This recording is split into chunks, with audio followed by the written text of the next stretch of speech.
오랜만에 제가 라방 켰죠? 마치 매주 할 것처럼 그렇게 했는데 지난주에 좀 바빠가지고 못하고 이번 주에 이렇게 라방을 켰습니다.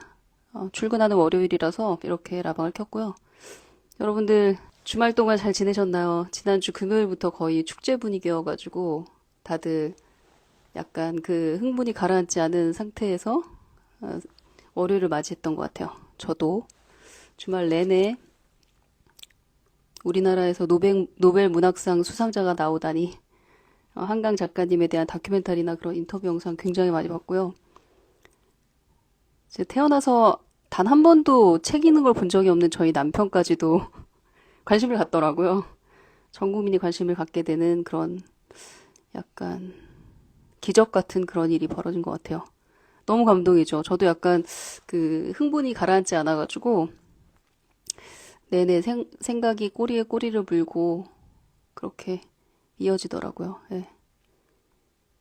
여러분들 한강 작가님 그 인터뷰를 요구했을 때 지금 전 세계에서 전쟁과 다툼으로 슬퍼하는 사람들이 많은데 무슨 잔치 났다고 내가 인터뷰를 하냐 그렇게 해서 한강 작가님이 인터뷰도 거부하고 있잖아요, 지금.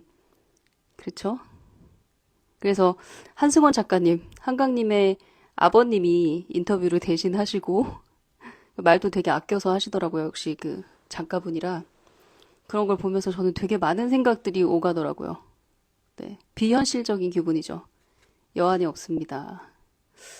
그쵸. 그리고 저는 이번 그 노벨문학상 수상이 더 감격인 게, 아, 이제 물꼬가 트였구나. 이제 우리나라의 그 뛰어난 작가들, 한 명, 두 명 다 수면 위로 올라올 거라는 생각에 너무 설레는 거예요. 그쵸. 너무 설레는 하루하루입니다.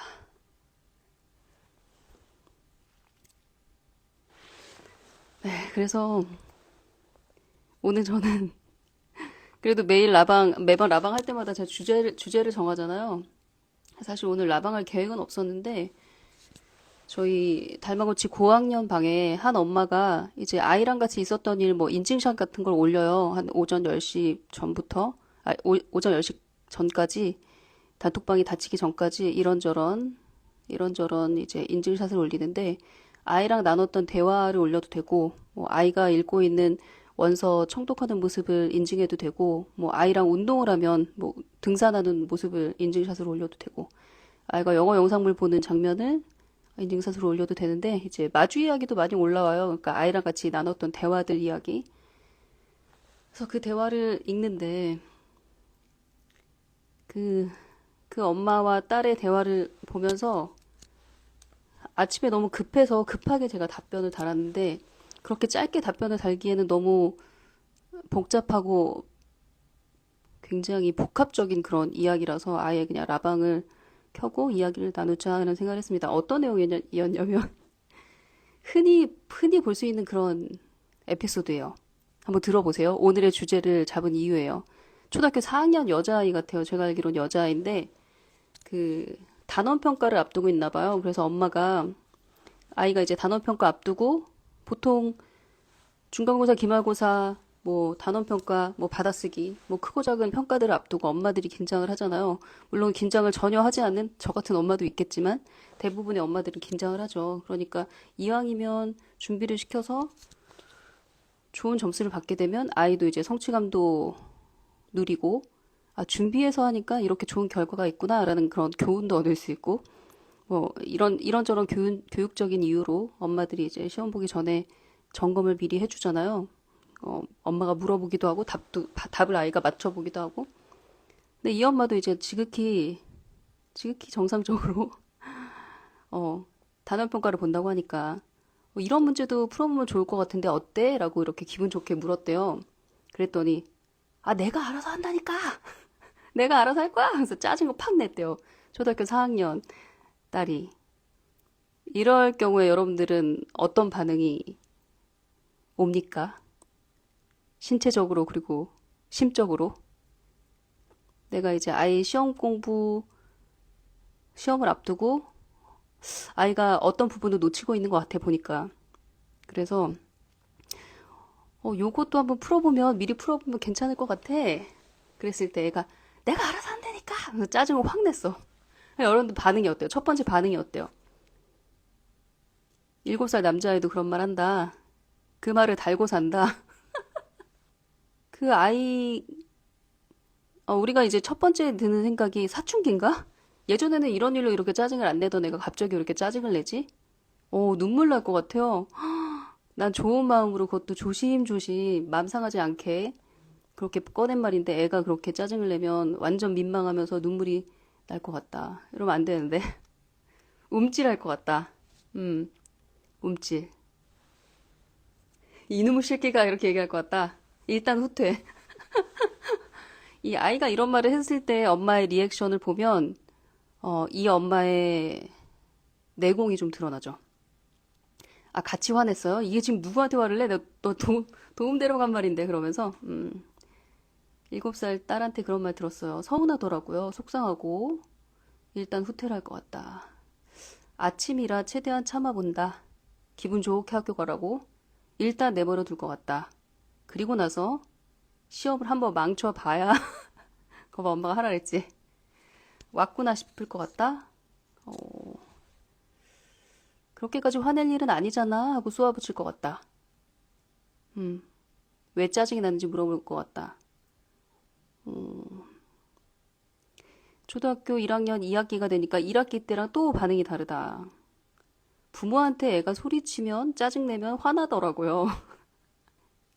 지금 오경신님은 초등학교 단원평가 언제 보는지 모르는 엄마는 어쩌죠? 이러셨네요. 저도 단원평가가 언제 있는지 단 한 번도 안 적이 없어요. 단원평가가 뭐야? 중고등학교 때 중간고사, 기말고사도 언제 보는지 그 날짜를 전혀 모르는 엄마라서 저도 아이가 짜증낸 건 좀 별로지만 알아서 한다니까 뭐 좋은 것 같은데요. 단원평가, 수행평가는 자기의 몫이죠. 스스로 학교에서 마음에 걸려 하더니, 스스로 학교에서 마음에 걸려 하다가 집에 오면은 엄마한테 사과하지 않을까. 그런데 이 친구는 그 즉시 엄마한테 사과했어요. 엄마 미안하다고. 아무 이유 없이 왜 이렇게 짜증이 나는지 모르겠다고 아이가 그렇게 얘기를 했더라고요. 관계가 좋은 거죠. 엄마한테 되게 솔직하고 바로 인정하고. 그쵸. 예쁘게 말하라고 할 것 같아요.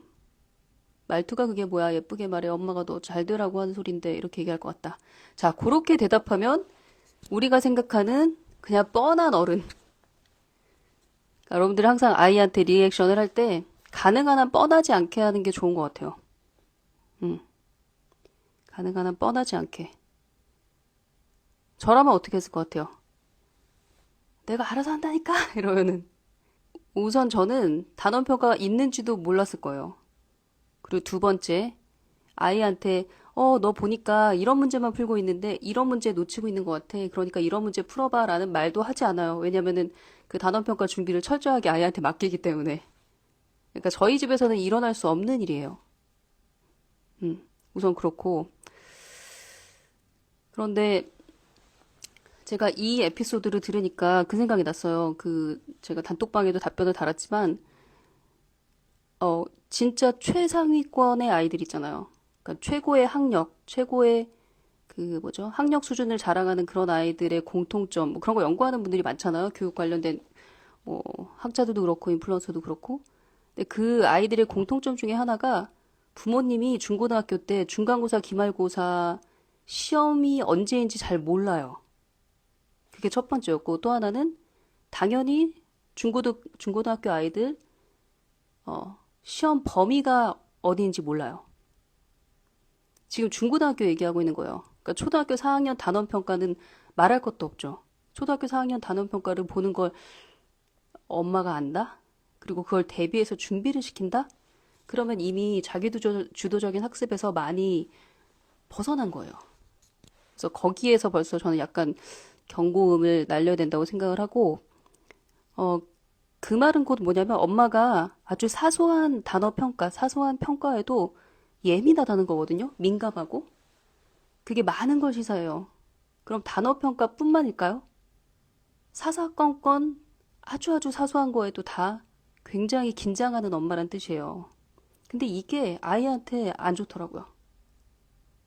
단원 평가랑 수행 평가까지 여러분들 다 알고 있으면 그게 적신호예요. 음, 그게 적신호라는 거 여러분들 잊지 마시고. 갑자기 네일 색깔 왜 잊지 마시고. 근데 이게 그게 케이바케고 에바애죠. 이렇게 말씀하실 수도 있어요. 근데 이런 엄마 밑에서 아주 섬세한 케어를 받고 자라면 학업 성취도는 좀 있어요. 게다가 얘가 좀 엄마의 바람대로 이렇게 좀 당기면 당기는 대로 뭐 밀면 미는 대로 이렇게 따라와주는 그런 자식이라면 학업 성취도는 있긴 있어요. 그런데 저는 과연 행복할까라는 생각을 해볼 때 아이가 자기 스스로 단원평가를 준비해보고 한번 망쳐도 보고 어때 이번에 단원평가 어땠어? 뭐 이렇게 하우 스토리텔링은 할 수 있겠죠. 그러니까 아이의 뒤에서 응원은 해줄 수 있는데 아이보다 앞서 나가서 뭘 잡아당기고 뭘 던져주고 하는 거는 굉장히 조심해야 된다는 생각이 들어요. 그래서 아이가 어렸을 때는 제가 10살 이전에는 아이한테 조근조근 스토리텔링도 많이 많이 해주고 예시도 많이 들려주고 뭐 이런 식으로 많이 데몬스트레이션을 해줄 필요가 있지만 초등학교 고학년부터는 이제 한 발짝 물러서야 되더라고요.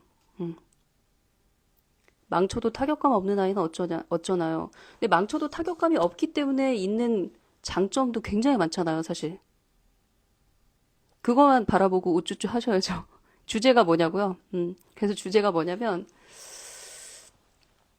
어떤 부모가 이상적인 부모일까? 조금 더 직접적으로 물어본다면 우리 아이는 어떤 엄마를 기대할까?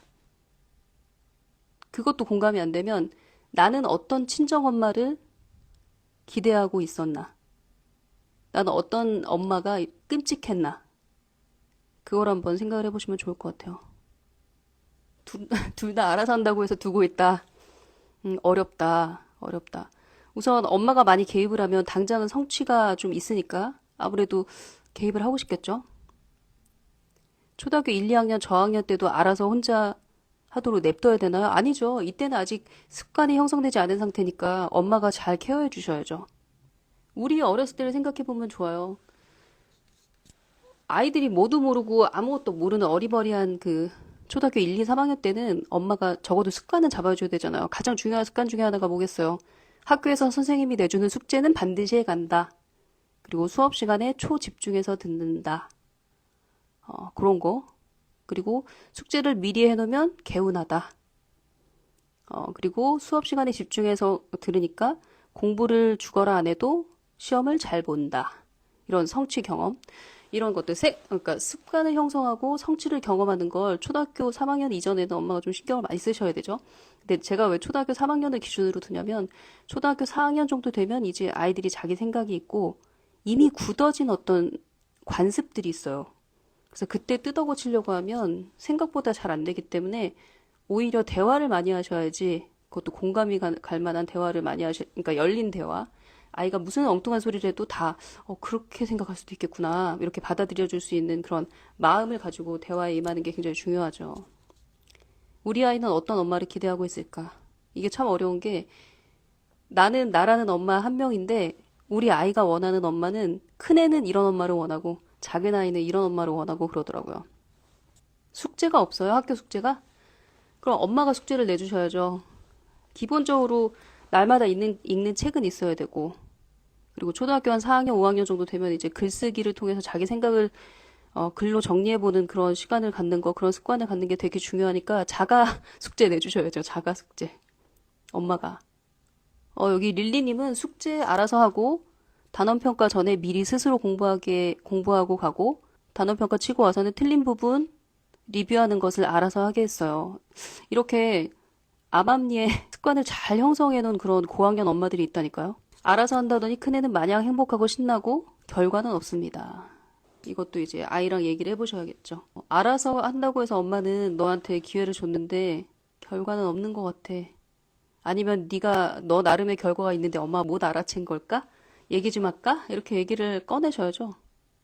최근 들어서 그 손흥민 선수의 아빠 손웅정 그분 아동학대 혐의로 기소돼서 벌금형 받으셨잖아요. 그 뉴스 보셨죠, 여러분들 다. 그거 어떻게 보셨어요? 그 외국에 나가서도 훈련을 그러니까 밀착 코칭 하는 걸 보면서 내가 손흥민이면 정말 숨 막히겠다. 그런데 저렇게 착하게 말하는구나. 너무 착한 아들이다.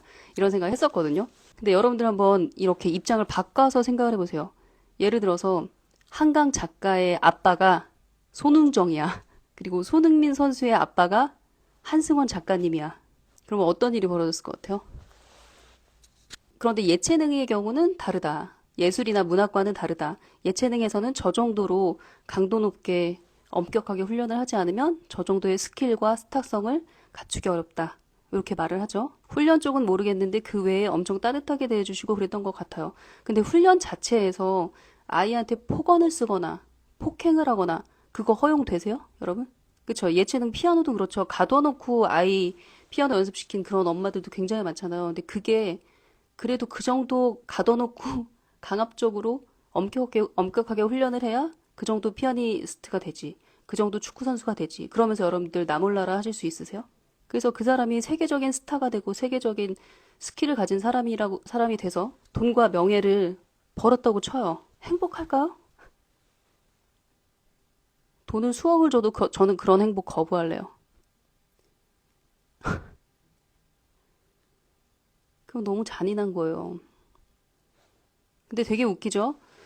아까 아주 날카로운 말씀하셨는데 스포츠나 피아노 이런 것들은 그런 엄격하고 강압적인 훈련이 없으면 그 정도의 스킬셋 갖출 수 없다.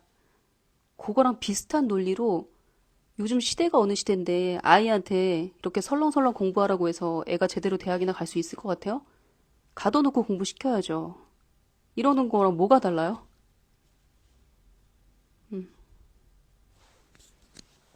이런 분들도 생각보다 많다고요. 지금 저는 미술 전공했지만 학원도 제가 찾고 예중도 제가 가고 싶다고 해서 갔고 대학도 직업도 제가 선택했습니다.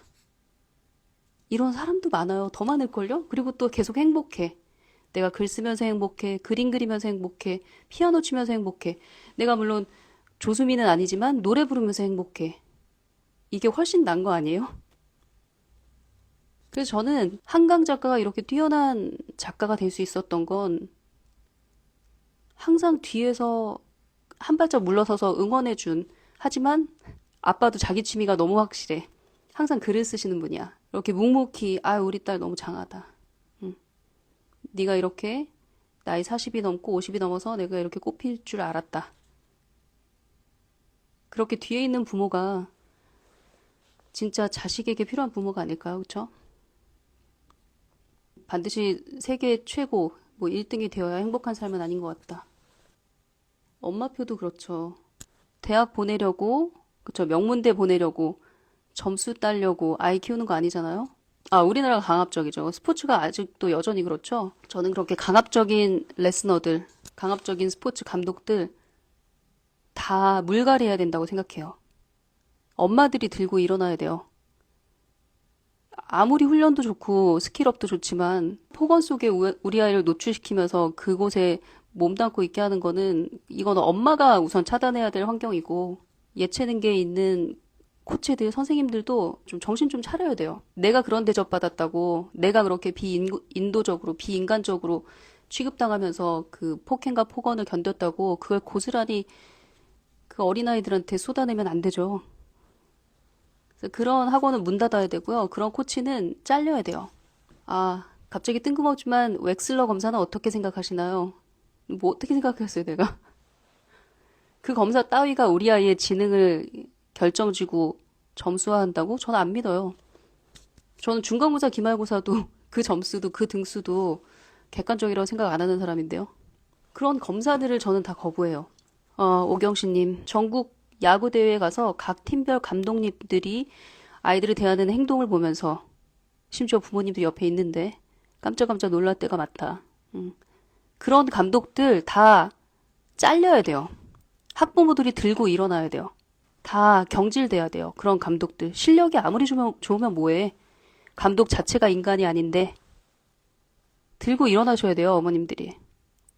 그래서 망해야 돼요. 그런 비인간적인 아동 폭력, 폭언, 일삼는 그래서 무조건 그 야구대회, 축구대회에서 1등만 하면 장땡 이런 감독들은 다 잘려야 돼요. 문 닫아야 돼요. 그런 업체들은. 그런 짜증과 폭언과 폭행을 매일 받다 보면 아이들이 무뎌지잖아요. 그게 굉장히 큰 마음의 병이 되는 거예요. 그 아이가 나중에 그 괴물 감독으로 클 텐데. 근데 뭐 축구든 피아노든 연습을 해야 실력이 늘 텐데 연습 시간이 늘 즐거울 수는 없는 것 같은데 어떻게 해야 하나요? 연습 시간이 늘 즐거울 수는 없지만 그 연습 시간이 항상 폭언과 폭행으로 점철될 필요도 없어요. 그래서도 안 되고. 그리고 그것은 코치나 가르치는 레스너의 역량이에요. 그 사람이 잘 가르쳐 줘야 돼요. 그 사람이 어떻게 해서든 요령을 찾아야 돼요. 아이가 즐겁게 피아노를 칠 수 있도록, 즐겁게 공놀이를 할 수 있도록, 아이의 심리, 승부욕을 자극해서 A팀, B팀 이렇게 번갈아 가면서 재미있게 하지만 조금 힘든데 좀 더 요 곡에 넘어가고 싶게끔 디자인하는 게 그 코치들이 연구해야 될 그럴 일이에요. 그리고 그런 걸 엄마들이 제안을 해야 돼요.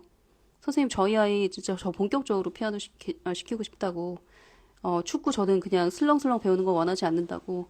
제가 도와드릴 거 있으면 다 얘기해 주시라고. 잘 부탁드린다고.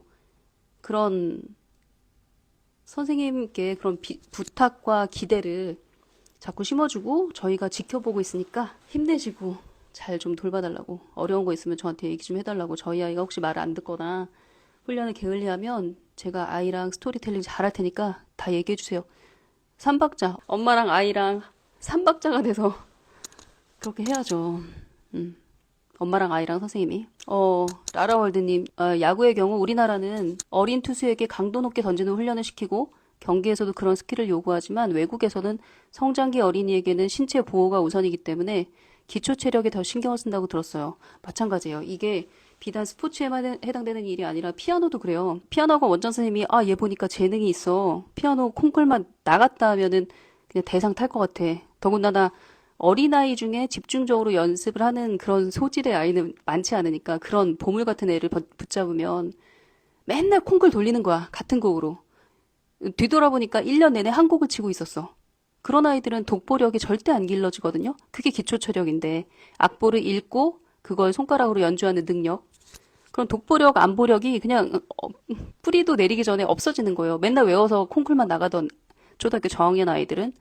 그럼 끝내 이 아이가 기초 체력이 없으니까 악보를 못 보니까 나중에 악보가 어려워지면 못 넘는 거예요, 그 산을. 우선 그 피아노 학원은 애가 맨날 콩쿨 가서 상 타오니까 당장은 이름을 날리겠지. 학원생들도 늘겠지. 하지만 그건 학원의 득을 위한 것이었지 아이의 성장을 위해서는 그렇게 안 하죠. 마찬가지예요. 모든 게 그래요. 이게 비단 축구, 뭐 야구, 피아노에만 해당되는 일이 아니라 공부도 마찬가지예요. 당장 학원 보내서 초등학교 3학년인데 국영수 학원을 왜 보내? 우선 단원평가 잘 보라고? 중학교 1학년 들어가서 뭐 중간고사 잘 보라고? 진짜 기초 체력은 여러분들 한강 작가님 소설 읽어보셨죠? 섬세하게 인간의 내면과 인간의 마음을 글로 생생하게 표현한 그런 소설들. 나의 슬픔과 나의 아픔, 내가 어제 친구와 함께 느꼈던 고통, 이걸 고스란히 써놓은 소설책 읽고 그 책에 대해서 엄마랑 같이 얘기 나누고 그 책 엄마랑 같이 읽으면서 엉엉 울고 해소하고 그리고 그걸 글로도 써보고 시로도 적어보고 그림도 그려보고 엄마 나는 이 책을 읽었을 때 이런 기분이 들었어. 피아노 연주도 해보고 그게 기초 체력이에요. 그걸 초등학교 때 해줘야 되는 거예요. 근데 그거 안 하고 시험 문제에 대한 답을 얼마나 기가 막히게 잘 푸나. 원서 읽을 때도 챕터고 읽고 나서 그 리딩 테스트, AR 테스트는 도대체 왜 하는 거냐고요. 응? 지금 이런 코치들을 욕할 때가 아니라 내가 지금 우리 아이를 어떻게 만들고 있는지를 돌아봐야 되는 타이밍이라니까요. 기초 체력에 심혈을 기울이는 게 당장은 뭐 티가 안 나니까 뭐 어디 가서 얘가 상 타오는 것도 아니고 뭐 시험 봐서 100점 맞는 것도 아니고 막 이러니까 약간 밑 빠진 독에 물 붓는 것 같지만 진짜 중요한 게 뭔지 사실 여러분들도 더 잘 알지 않아요? 우리도 한 세대 살아봤잖아. 초중고등학교 다 겪어봤고 대학교도 다 겪어봤고 대학교 졸업하고 나서 취업하고 세월이 흐른 뒤에 과거의 내 친구들 지금 현재의 모습은 어떤지 과거의 남수진 지금 현재의 모습은 어떤지 이거 봐서 대충 이렇게 견적 나오지 않나요? 소설가 한강 아버님은 한강님 어렸을 때 일찍 깨워서 동네 뒷산 데리고 가서 맨손 체조 시켰다고 하더라고요. 한강님이 그때는 왜 그렇게 귀찮게 날 자꾸 산으로 데려가냐 이런 생각을 했었는데 그게 사랑이었구나 하는 걸 나중에 알게 됐다. 그쵸.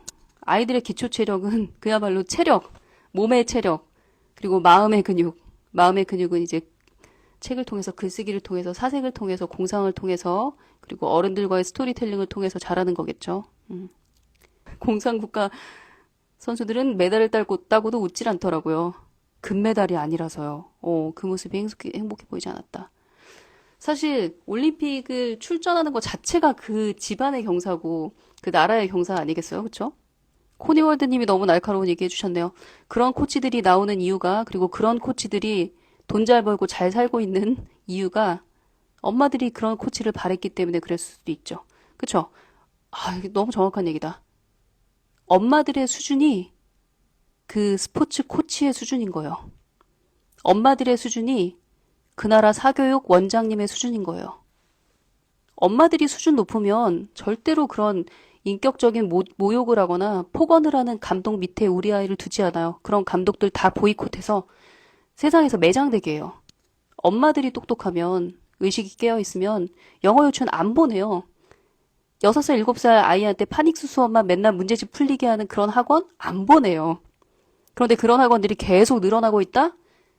그런 엄마들이 계속 늘어나는 거예요.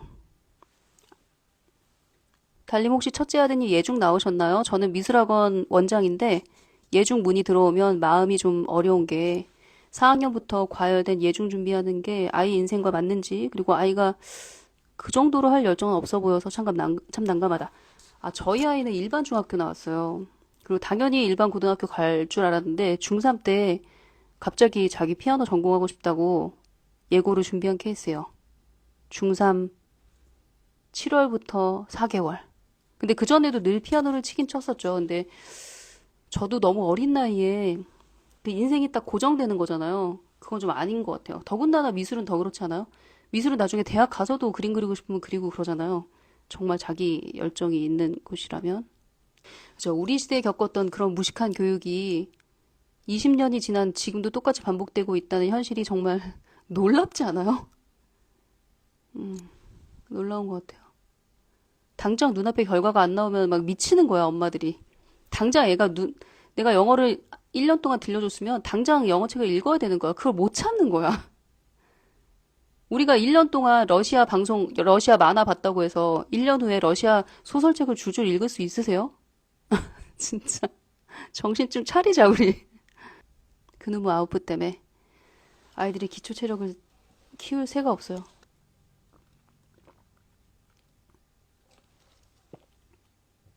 근데 옆에서 아무리 말해줘도 제 말이 안 들리는 모양이에요. 그게 그런 것 같아요. 내가 얘한테 최고의 것을 준다고 착각하는 거예요. 왜 잔소리하는 부모가 내가 이렇게 잔소리해서 애 짜증나게 만들어야지 하면서 잔소리하는 엄마가 어딨어요. 그쵸? 이거, 이거 진짜 얘한테 이거 말 안 해주면 얘 인생 망해. 이런 생각에 좋은 마음에, 좋은 생각에 그 말을 해주는 건데 아이한테 너무 끔찍하게 싫은 거죠, 그게. 그러니까 이걸 알아차려야 돼요. 내가 지금 무슨 짓을 하고 있는 거지, 애한테? 그런데 이거 여러분들이 명상하고 사색 안 해도 즉각적으로 알 수 있어요. 뭐로 알 수 있냐? 아이의 반응. 오늘 아침에 이 딸내미가 나한테 보낸 반응. 내가 알아서 할게 좀 그만 좀. 아이가 만약에 그렇게 말했다. 그럼 내가 진짜 끔찍하게 싫은 잔소리를 한 거예요, 애한테. 어찌됐건. 그게 아무리 좋은 마음, 그 누구도 좋은 마음 아닌 사람 없죠. 야, 내가 너 친구라서 하는 말인데, 이 말 아무도 못 해줄 거야. 내가 좋은 마음으로 너한테 말할게? 하면서 팩폭을 해주면, 그 친구가, 생각해보니까 내가 그런 면이 있는 것 같아. 미안하고 고마워. 알려줘서. 이런 친구가 있냐고요.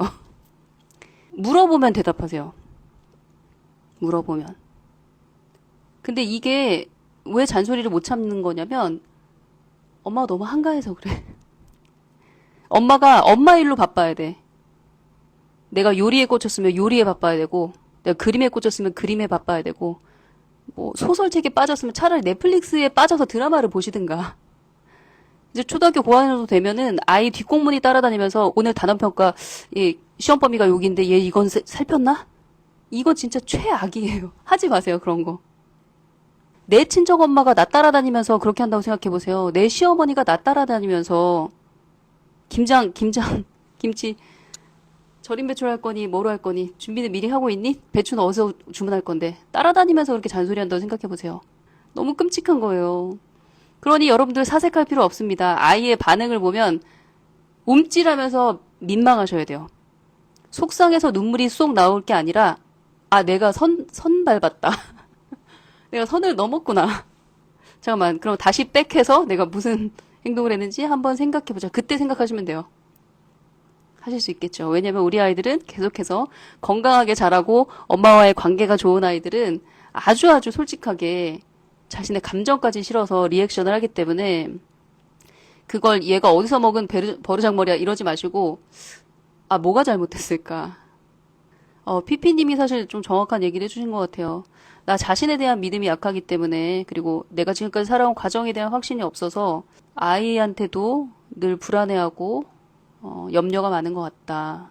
그쵸. 사실 엄마가 자기 자신에 대한 확신이 있거나 아니면은 기대를 너무 많이 하지 말거나 그게 중요한 것 같아요. 저도 제 자신에 대한 확신이 있기 때문에 뭐 남수진이 선택한 뭐 책인데 뭐 남수진이 선택한 영어 환경법인데 뭐 당연히 최고지 이렇게 생각하는 게 아니라 그냥 우선 아이 마음이 편해야 되고 그리고 언어가 습득이 되려면 날마다 소리를 들려줘야 되고 그러려면 아이가 듣기에 재밌는 소리를 들려줘야 되고 그러니까 저도 이제 제 나름대로의 논리를 만들면서 이 엄마표 영어 육아를 했듯이 여러분들도 여러분만의 논리를 너무 큰 기대는 갖지 마시고 그냥 기본적인 건 내가 해준다. 하지만 디테일하게 들어가진 않는다. 디테일은 아이들이 만들어가야 될 일이지 엄마가 신경 쓰면 쓸수록 진짜 제발 그만하라고 엄마 그런 소리만 들어요. 얼마나 민망해. 좀 싫잖아. 나도 싫어. 그런 소리 듣는 거. 아차 해야지. 유고잉님, 하트코코님. 저는 엄마의 과시욕이 아이에게까지 가는 것 같아요. 아, 옆집 엄마가 부러워할 탑반에 있어야 하는.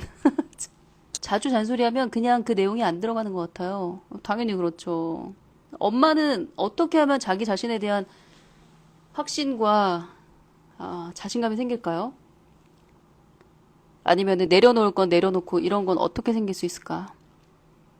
아이와 이야기를 많이 나누고 아이의 관심사를 알고 따라가면 답이 나오는 것 같아요. 오경신님, 지난번에 이혼 숙녀 프로그램인가? 거기에서 어떤 남편이 집에다가 CCTV 설치해두고 와이프가 영어 공부하는지 청소하는지 계속 검사해요? 미친 사람 아니야? 당장 이혼해야겠네. 와, 7세, 4세 아들 둘맘인데 광역시 화군지에 살고 있는데 유치원 버스에서 저희 큰아들만 내리네요. 다른 아이들은 다 영어학원, 수학학원 보내고 저보고 왜 애를 아무것도 안 시키냐며 왜 아무것도 안 시키고 놀이터에서 놀게 하냐며 야 이게 돈으로도 살 수 없는 공부야. 7살짜리 애들은 학원 가서 뭘 배우는데 이렇게 얘기를 해주셔야죠. 아 송유준님 아이가 사춘기에 접어들어서 입을 열었다 하면 심장이 쿵하는 순간들이 많아지고 있어요. 이거는 아이가 입을 열었다면 심장이 쿵하는 순간이 많아졌다는 건 이제 많은 걸 얘기하고 있죠. 말 걸지 마세요. 엄마가 바빠야 돼. 엄마가 뭔가 하는 게 있어야 돼. 저는 아이와 흑백 요리사를 같이 보면서 에드워드 리가 하는 명언들에 대해서 이야기를 나눴어요. 다른 사람들과 경쟁하는 것이 아니라 나 자신과의 경쟁을 할 수 있도록 아이들을 키우면 좋을 것 같아요. 남들이랑 비교하지 않고요. 그렇죠? 사실 우리가 그 좋은 매체들이 많이 있기 때문에 그거 같이 보면서 그 지혜를 그때그때 픽업해서 애랑 다시 한번 말로 다지는 거 너무 좋은 습관입니다. 비교 대상은 나 자신이다. 이거 나도 나의 마흔이 돼서 깨달은 건데 어떻게 해야 아이의 속마음을 잘 알 수 있게 대화를 이끌어갈 수 있을까요? 초등학교 5학년, 초등학교 1학년 아들인데 깊은 대화하는 방법을 모르겠어요. 속마음을 알 수 있게. 근데 제가 그 성경 공부를 하거든요. 성경 공부 1년 동안 하는 건데 그 성경 공부를 하면서 느낀 게 지금 초등학교 5학년이라고 하셨나요? 초등학교 저학년 아이들은 이제 엄마가 조근조근 이렇게 스토리텔링 하면 엄마도 대화가 좀 덜 어색하고 왜냐면은 초등학교 1학년 아이는 엄마를 막 민망하게 짜증을 안 내니까 그래서 제가 연습을 할 수 있거든요. 대화하는 연습을.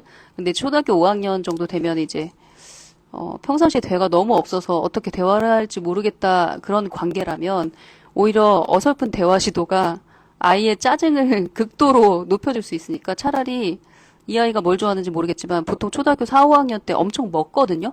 그러니까 먹는 거 되게 좋아해요. 그러니까 그 아이의 먹거리, 거기에 내 온 사랑과 정성을 다 담는 거예요. 그래서 대화는 하루에 내가 한번 마음 잡고 해도 될까 말까지만 애들 간식 먹이고 저녁 먹이고 뭐 도시락 싸고 이런 거는 날마다 할 수 있잖아요. 그 애정 표현을. 예를 들어서 우리 민수가 초코아임 좋아하는 게 엄마 갑자기 생각났잖아. 시장 보다가. 그래서 한 봉지 더 샀어. 뭐 이런 얘기를 해준다든가. 사랑 표현을 많이 해주는 그런 게 더 중요한 것 같아요. 대화보다는. 아직 대화가 서투르시다면. 그리고 또 대화 말고도 사랑을 전할 수 있는 방법은 많죠. 예를 들어서 아이 방을 학교 갔다 오고 나면 정말 뽀송뽀송 막 반짝반짝 윤이 날 정도로, 그리고 너무나 향기로운 향이 날 정도로 방향제를 확 바꾼다든가 뭐 뭔가 그런 이벤트들 있잖아요. 그런 거면 아이들이 그걸 되게 강력한 사랑 표현으로 접수하는 아이들도 있거든요. 그래서 그런 식으로 어떻게 해서든 엄마가 나 이번에 좀 신경 써서 이번에 방향제 골라봤는데 어때? 이렇게 하는 게 대화의 물꼬를 푸는 가장 쉬운 방법인 것 같아요. 처음부터 엄마가 무슨 뭐 소설가처럼 말 잘할 필요 없잖아요. 대화가 서투르다면 대화 말고도 여러 가지 방식이 있다. 그리고 그 방식을 말로 표현하면 되는 거죠. 내가 오늘 이거 샀는데 어때? 이거 수면 양말 되게 폭신폭신하고 좋지. 뭐 이런 거. 눈에 보이지 않으면 결과가 없다고 생각하는 것 같아요. 성과가 없다라고 생각하고. 그래서 다들 학원 보내는 것 같아요. 정말 가치 있는 것들은 절대 단시간에 보여지지 않는데 말이죠. 그쵸. 아이가 원하는 메뉴를 아침 챙겨주면, 아, 엄마가 나를 한 번 더 생각했구나. 사랑받는 그런 기분을 느끼죠, 아이가. 집밥을 못하는 엄마는 속상합니다. 집밥을 못하는 아빠도 사랑을 표현할 수는 있죠. 저희 아빠는 항상 퇴근할 때 저희가 삼남매였는데, 저희가 좋아하는 과자들이 있잖아요. 예를 들어서 치토스에 한참 빠졌다. 그럼 치토스 3개. 홈런볼에 빠졌다. 그럼 홈런볼 3개. 이렇게 과자를 3개씩 맨날 사오는 게 저희 아빠의 애정 표현이었어요. 집밥을 못하는 엄마는 깁티콘 주면 됩니다. 이것도 방법이네. 방법이야, 뭐. 만들면 무궁무진하죠. 외식도 사랑이라. 과자도 사랑이고. 예체능 교육에 대해서 배우고 여쭤보고 싶어요. 7살 아들 그림 그리는 걸 좋아해요. 미술은 제가 전혀 모르는 분야라서 일찍 학원에 보내면 틀에 박힐까봐 도화지, 연필, 색연필만 사주고 자유롭게 하루에 3-4장씩 그리게 둡니다. 학원을 가야 할까요? 미술 저도 잘 몰라요. 저도 잘 모르는데 주변에 보면 미술 같은 경우는 전공하신 분들이 가능한 학원을 늦게 보내라고 하더라고요. 그리고 아이가 원할 때, 아이가 간절히 원하면 입시학원 애가 알아보고 가거든요. 그리고 도화지, 연필, 색연필만 주시면 안 되고 색연필도 종류가 얼마나 다양한데 오일 파스텔부터 시작해서 뭐 그냥 파스텔도 그렇고 아크릴 물감도 있고 그러니까 굉장히 종류가 많더라고요. 그래서 미술에 대해서는 잘 모르지만 미술에 관련된 엄마표 미술놀이 책들 같은 거 도서관에서 빌려보면 금방 아이디어 얻으실걸요? 그리고 인플루언서 중에 미술 인플루언서들 팔로워만 해서 그 엄마가 날마다 하는 1일 1 미술놀이만 따라해도 그 어느 미술학원 부럽지 않죠. 오히려 집에서 엄마표로 하는 게 훨씬 좋죠. 왜냐면 아이가 하기 싫으면 안 하고 아이가 쏙 빠진 어떤 그림 재료가 있다면 그거 한 달 내내 해도 되고 그런 게 그 미술의 즐거움 아니겠어요? 레몬향 아로마 오일 발 마사지 추천합니다. 매일 투닥거리지만 잘 때는 무조건 스킨십 놓지 않고 하는 거 중요하더라고요. 예, 저도 책에 썼지만 항상 아로마 오일로 발 마사지 해줬어요. 고3 때도 되네. 낭만바나나님은 아이가 껌을 좋아하는데 외출했다가 나가는 길에 현관으로 내려와 해서 서프라이즈 껌 전달했더니 너무 좋아서 웃음을 참지 못하고 행복해 하더라고요. 입시 미술은 결제하면 독입니다. 디자이너 박님이 얘기하시네요. 독일에서 미술 전공하신 분이 얘기하는 거니까 믿으세요. 하트코코님이 엄마가 아이한테 사랑을 표현하는 것도 좋지만 안정적인 부부 사이, 편안한 가정에서 먹고 자게 하는 게 진짜 훨씬 더 중요하다고 생각해요. 아이와 대화하기 전에 남편과 대화를 나눠야 된다. 그쵸. 아이들은, 우리는 뭐 그냥 잠깐 싸워서 냉랭한 건데, 아이들은 그 냉기를 너무나 귀신같이 눈치채더라고요. 그래서 약간 곱하기 10 정도로 불안해하는 그런 게 있는 것 같아요. 미술학원 다닐 돈으로 한두 달에 몇 번씩 미술 전시회 가는 게 좋더라고요. 요즘은 체험형 미술 전시도 많아서.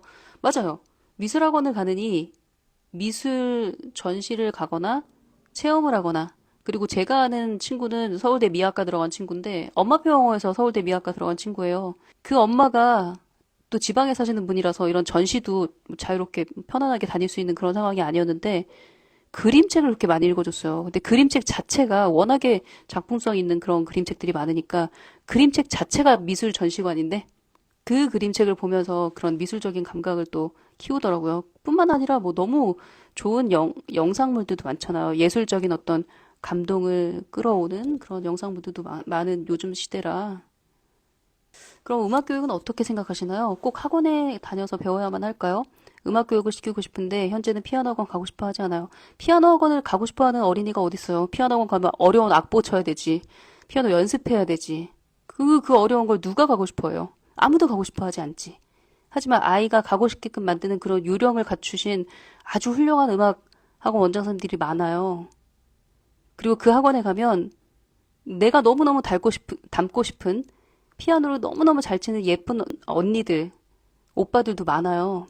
그런 곳에 아이를 갖다 놓으셔야죠. 평상시에 엄마가 음악을 좋아하고 많이 들으면 그런 분위기를 만들면 한강 작가님 아버님처럼 항상 책을 펼쳐놓고 책을 읽고 그런 환경을 만들어 놓으면 뭐 교육이라고 따로 있나요? 가정교육이라는 건 엄마가 선생님이 돼서 음표 가르치고 쉼표 가르치고 악보 가르치라는 소리가 아니에요. 엄마표 영어도 마찬가지잖아요. 엄마가 영어 과외 선생님 돼서 아이한테 영어 테스트 보게 하고 파닉스 교재 풀게 하고 독해지 풀게 하고 그러라는 게 아니에요. 그냥 그 영어 소리가 울려 퍼지도록 하는 거예요. 클래식이 울려 퍼지도록 하는 거고. 그리고 일주일에 한 번씩 등산 가서 운동하게 하는 거고. 날마다 운동해서 땀 흘리는 경험을 축적하게 하는 거고. 그게 가정교육이에요. 가정교육은 환경을 만드는 거예요. 그리고 지속적으로. 그래서 그것이 그 은미체가 아이한테 체화되도록 하는 거. 모든 아이들은 피아노 학원에 가고 싶어 하지 않는다. 우리 아이만 그런 거 아니다. 그럼에도 불구하고 어떤 식으로든 동기를 만들고 어떤 식으로든 즐거움을 만들어서 그 연습하는 고통 안에 즐거움이 있다라는 걸 어린 나이에 또 충분히 경험할 수 있거든요. 그렇게 해서 지속하게 하는 거죠. 그게 현명한 엄마의 응원이죠. 6세 남아가 피아노 학원 주 1회 가는데 즐기지도 싫어하지도 않는 상황인데 일주일에 한 번 가니까 안 즐겁지. 일주일에 한 번 가면 실력이 하나도 안 늘 텐데 한 달에 4번 피아노 쳐서 누가 피아노 실력이 늘어? 그것도 6살짜리 아이가. 날마다 가야 돼요, 날마다. 레슨은 일주일에 2번 받더라도 날마다 가서 출근 도장 찍고 연습을 하고 와야지. 그리고 횟수를 늘리는 건 너무 당연하고 그냥 디폴트예요. 횟수 늘린다고 하면 애가 안 다닌다고 하면 어떡하지? 그게 아니라 그냥 다니게 해야 돼요. 어떻게 해서든. 친구를 꼬셔서 친한 친구랑 같이 짝을 지어서 보내게 하든 아니면은 그 선생님 중에 아이 마음을 잘 읽는 귀신 같은 선생님이 있으면 좀 밀착해서 돌봐달라고 부탁을 하시던가. 하루아침에 되는 게 어딨어요. 피아노 학원에 가면 진짜 잠깐 가르치고 혼자 방에서 연습하는 시간이 많은데 당연한 거죠. 그런데 6세 아이는 아이마다 너무 달라요. 조숙한 애들은 그걸 곧잘 해내고 그게 너무 괴로우면 다닐 수 없죠. 그런 애들은 좀 7살 넘어가는 6세에서 7살 넘어가는 겨울방학 때 한번 다시 해보세요. 어릴 때 피아노 배우고 싶었는데 못 배워서 아이가 초등학교 3학년 때 아이랑 같이 피아노 학원에 갔어요. 주3이라는데 제가 조금 잘하는 것 같으니까 엄마보다 잘하고 싶다고 메일 보내달라고 했다. 귀여워. 너무 귀엽네요. 7세 아이인데 리더스 이제 시작하고 싶은데 엄마가 읽어주고 손으로 트레이싱하게 해야 되나요? 세이펜 리더스 책을 구매하는 게 좋을까요? 저 이 질문하신 분은 다 필요 없고 모국어 그림책 장편 소설 읽어주세요. 지금 이렇게 영어 그림책이나 리더스북을 영어 학원 교재처럼 쓰려고 하는 마인드를 뜯어고치지 않는 한 절대로 이 아이는 영어를 모국어처럼 편안하게 습득하는 그런 일은 일어나지 않아요.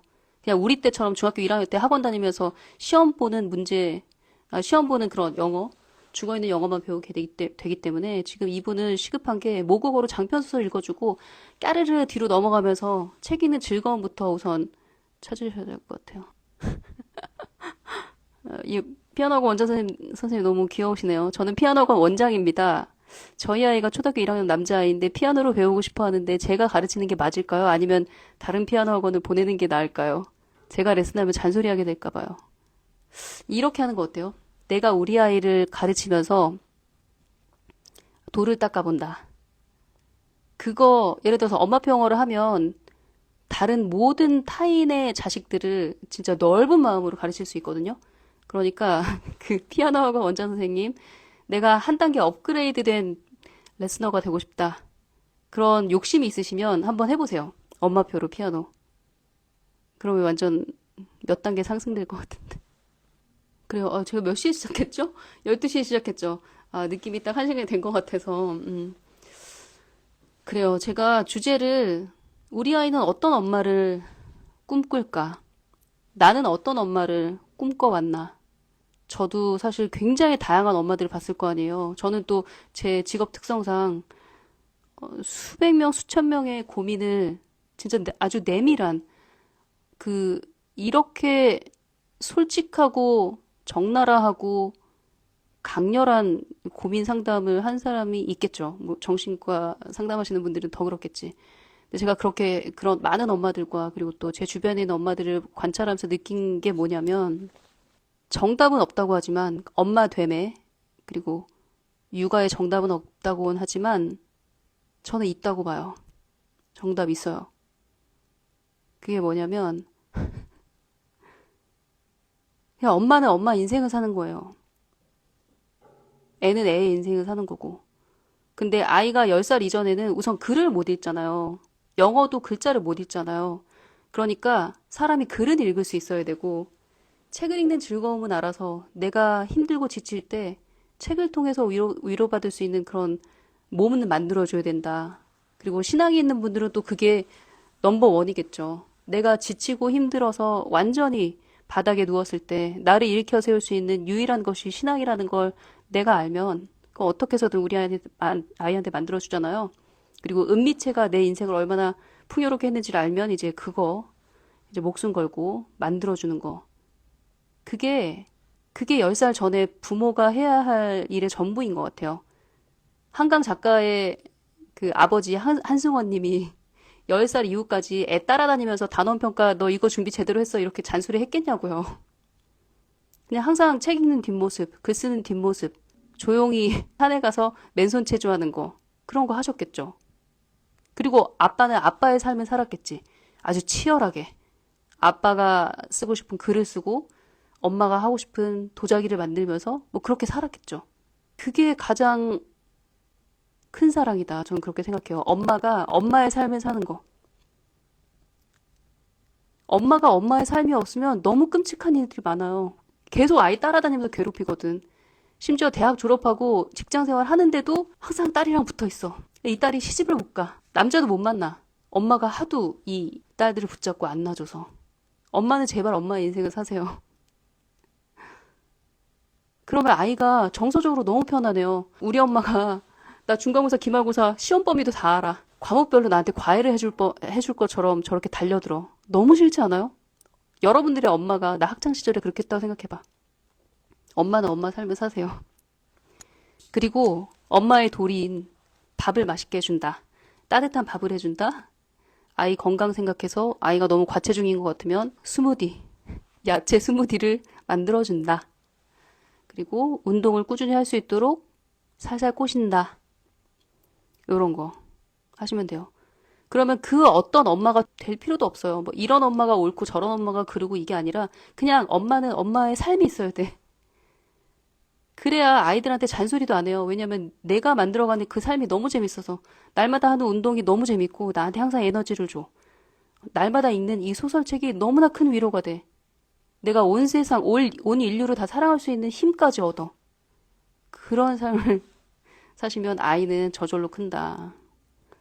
그렇게 생각해요. 그래서 저는 그 한강의 아빠인 한승원님과 손흥민의 아빠인 손흥정님을 교차해서 생각하면서 우리가 정말 추구해야 될 것이 무엇인가, 내가 끔찍하게 싫어했던 부모의 모습이 무엇이었는가를 다시 한번 돌아보게 됐어요. 그래요. 여러분 여기까지 하고 제가 라방 마치고요. 우리는 또 다음 시간 라방을 기대하면서 다음 시간에 제가 어떤 주제로 이야기하게 될지 저도 잘 몰라요. 또 우리는 또 우리의 삶을 예쁘게, 재밌게, 즐겁게 사시고 다음 시간에 만나도록 하겠습니다. 네, 끊을게요.